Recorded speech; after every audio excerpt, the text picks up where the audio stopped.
Good morning, guys. Welcome back to Lick Branch Farms. Man, it is a cold morning here in North Carolina. I think I got up, it was 26 degrees.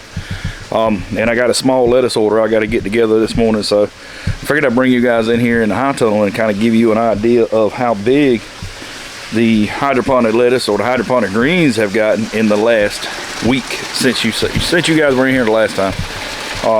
The plants that you're getting ready to look at are actually 4 weeks old. They've been transplanted 4 weeks now. They've been in these trays, and you're not going to believe how big they've got. Before we get to that, guys, if you haven't subscribed to our channel, reach over here in this right hand corner and click that subscribe button and click the bell notification so you get notified every time we put out a video. All right, guys, so the moment of truth. This is 4 weeks of growth in these NFT system, or in this NFT system, and you can see these things are absolutely huge. Perfect harvest size. And we had figured that it was going to be 4 weeks before we could get a harvest off of these. And you can see I've already cut some out of this tray. This was for Betsy to go to market. And that's what the roots are looking like. Pretty white. Not a whole lot of brown or dark coloration in it. But yeah, looking really good, really good. The next thing is going to be the Swiss chard. We're going to start harvesting on this. I am going to take this tray and probably one more to get the lettuce that I need for this order. And then I'm gonna start spreading things out a little bit, give this bok choy a little bit of room to grow, give this kohlrabi a little bit of room to grow. I was gonna move that kohlrabi out of these small trays and put them into something bigger so they can branch out and something that can support them when they start to get top heavy. But I honestly don't think I'm gonna be able to get them out of that tray now because the roots are so massive. They're hanging out the end of the drain hole down here. So we're gonna let them go as long as we can and just see what happens.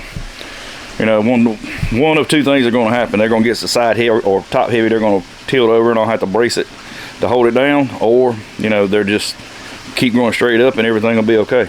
I mean, either way, we're going to let them go. You can see they're starting to bulb up now. You see in there. And when I transplanted them, I tried to transplant 2 seeds into each cell so we could harvest 2 at a time.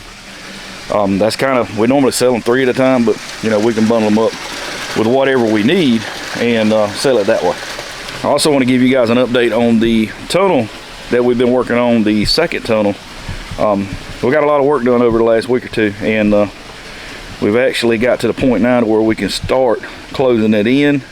I've got the skirt boards on, got the plastic on it, and it's looking really good. I'm pretty pleased with it. And I've also started on the third tunnel. I got one bow together, and I run into some road bumps or issues that I'm gonna have to address before I can go any further, but I'll explain that to you when we get out there. Try to set this camera up so I can get the shots of harvesting. Basically, what I'm gonna do is go through here and I'm gonna cut them off right at the bottom of the root to leave the whole head intact. And these things are pretty rigid. I mean, you can see how rigid they are. And I probably wind up taking them up to the house and clean them. Like I said, it's not a real big order. I think it's 2.5 pounds. So she normally orders on the weekend for the week, and we try to get it ready on Saturdays or Sundays. Yeah, this is you know, like I said, I've never had any experience with hydroponics, but so far everything's been pretty much cut and dry. Nothing out of the way, nothing alarming. As long as you pay attention to your EC and your pH, and you make sure that the channels, the water flow stays, you know, pretty consistent, you won't have any trouble.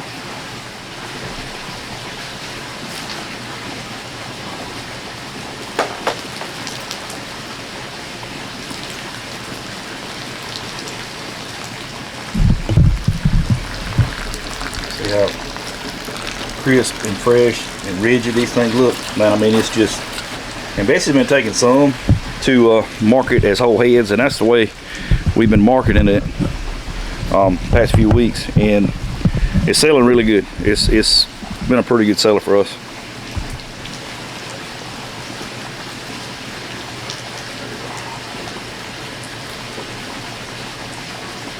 This variety here is called Tropicana.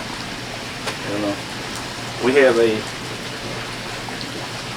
food truck customer who buys it for his hamburger and wraps and things of that nature. Like I said, it's pretty rigid. Stays together. Big, beautiful green leaves on it. We use it for about everything around the house. Sandwiches, salads, whatever. Thinking it's probably going to take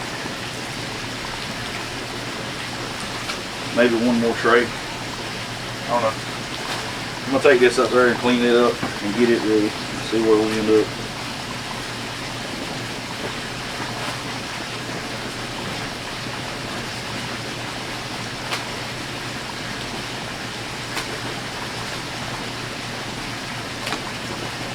This is the last transplanted lettuce. This is new red fire. That's Tropicana, and this is Muir. I've since started some more seed for lettuce, and I've actually purchased some more trays so I can get more lettuce going. I want to kind of keep 30 trays of lettuce at any given time in several different stages of growth. That way we don't get behind, because we picked up another restaurant in Moore County. And that makes 2, consistent outlets for lettuce weekly. And I mean, we're moving pretty good quantity. I mean, we're going, one restaurant's getting 25 heads a week. The other one will probably do that, if not more. And we're still taking around 20 to 30 heads a week to market. So our markets are getting ready to start slowing down. We've only got one Thursday market weekly, and we've got one Saturday market monthly that we'll be attending until spring. And we're going to be selling from the house, obviously, and a few other things. But so before I take off to the house and wash that lettuce and get it ready, I'm going to take you out here and show you this other tunnel. It's red. It's red. Really good looking stuff here, and it's almost like velvet. It's the texture of it's just smooth. It's different than this Tropicana. This Tropicana is kind of rigid. It like holds its shape, but this stuff, when you touch it, it's almost like, I don't know, it's a different texture. Really smooth. And we've taken some of that in the market too. And the next thing is going to be the Swiss chard. We're going to have to start harvesting on that. The stalk's going to get too big on it and start pushing each other out. So I'm going to start moving some things down. This bok choy is ready to harvest. We took some to market last week, and she sold just about all of that. And the restaurant's actually interested in bok choy too, so that's a plus. That's a big thing for us. We got some plants in the back here, cabbages. I was going to try to put them in an NFT system, and you can see they're kind of in a crappy system now because I got water in these trays. You can see that's Rhodey, that's Katarina, and I got some red beets and some golden beets down there. And I was planning on putting in this tunnel over here, but I don't know that I'm gonna do it now. I may put it out here and just build low tunnels with these guys. This cat about knocked the door down trying to get in here. What is it? You trying to get in here? No, she got to check things out. But anyway, I'm gonna go out here and I'm gonna show you guys the tunnel we've been working on out here on the side, the second tunnel. And this one's gonna be where we start our tomatoes, our eggplants, and our cherry tomatoes for spring. We're gonna start those guys early. Matter of fact, I started buying seeds already. And when I tell you these seeds ain't cheap, man, I mean, they're to the tune of $1 a piece. So we're gonna move over to hydroponic tomatoes in that tunnel, and we're gonna have in-ground tomatoes everywhere else, but we're gonna try it in that tunnel with just red rounds, maybe a few heirlooms, some Sakura or Sakura, however you want to pronounce it, cherry tomatoes, and we're going to do eggplants, both purple and black eggplant in that tunnel. And we're going to get those guys started here in the next few weeks, so stay tuned for that. But let's go out here and check out this tunnel. I told you it's cold out here, man. There's a nice layer of frost on everything. Look at there, look at there, look at there. Got plastic on it. I got one side nailed down. Me and Jace did that yesterday. I've got the wiggle wire for this side. I just got the baseboards done. I still got a couple more bolts to put in. I'm putting 2 bolts per rod all the way down, and you can see I put singles just to get done before dark last night to get it stationary. I'm gonna finish that up, and then I'm gonna put the wiggle wire track on. I was gonna put roll-up sides on it, but I figure as big as the entrance doors are, these doors are 6 foot. They're 6 by 7, and as big as these doors are, I'm probably going to wind up putting a louver here and a fan down here, or either louvers in the side plastic and fans on the other side to kind of create a cross flow of air for ventilation in here, and call it good. I mean, I nailed this side down and I'm liking it so far because, you know, two things about market farming, and the best ways to make money and the fastest way and the easiest way to make money going to farmers market and all is being early with produce that nobody else has, and being consistent, having it when you say you're going to have it.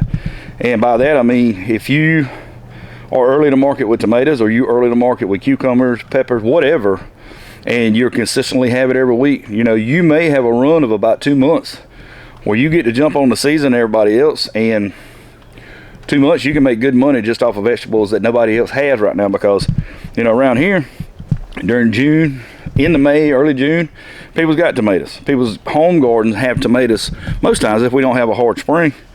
But 9 times out of 10, you know, by July, every farmer's market table out there's got tomatoes on it. But during April and May, usually nobody's going to have tomatoes. And if they do, you know, they're like us and they plan ahead of time. See, we're at the end of November. Matter of fact, you know, this is the 30th, November the 30th.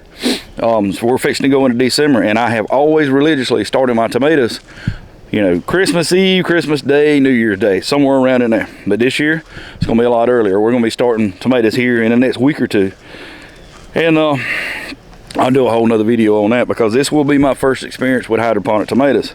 And we're going to grow some real high-end tomatoes that we are going to rely on their production to get us that jump start into spring, in order to, you know, be the first at market, to be able to have our sales here at the house, to be able to go to these other markets that we want to attend this year. So we're talking about, you know, hiring help to actually attend market for us, so we can get more things done around here. I've got 5 tunnels that I'm gonna be hopefully putting in production this year.